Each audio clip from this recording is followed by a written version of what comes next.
नमस्कार। बाहेर छान असं वातावरण आहे, पाऊस पडतोय। अशा वातावरणात गरमागरम काहीतरी खायची इच्छा सगळ्यांनाच होते। तर आपण आज त्यासाठी बनवणार आहोत पालक पकोडा। चला तर मग सुरुवात करूया। त्यासाठी आपण पहिले पालक घेतले, छान मिठाच्या पाण्यात धुतली आहे, तिला बारीक चिरणार आहोत। त्यात सोबत आपण एक मिरची चिरणार आहोत। एक छान पैकी मिरची बारीक चिरून घेऊयात आणि एक बटाटाही किसून घेणार आहोत। तुम्हाला बटाटा नसेल घालायचा तर तो ऑप्शनल आहे। पालक, बारीक चिरलेली मिरची, किसलेला बटाटा, बेसन पीठ, तांदळाचं पीठ, ओवा, आलं लसूण कोथिंबीरची पेस्ट, घरगुती मसाला, हळद, चवीनुसार मीठ घालून छान एकजीव करणार आहोत।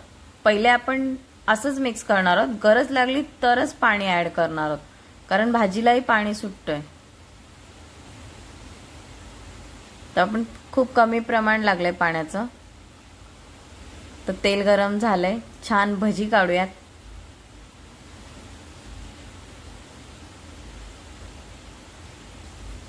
यावरून तांदळाचं पीठ असल्यामुळे वरतून खूप छान क्रिस्पी होतात, आतमधून बटाटा किसलेला असल्यामुळे सॉफ्ट असतात। क्रिस्पी गरमागरम असे आपले पालक पकोडे रेडी झालेले आहेत।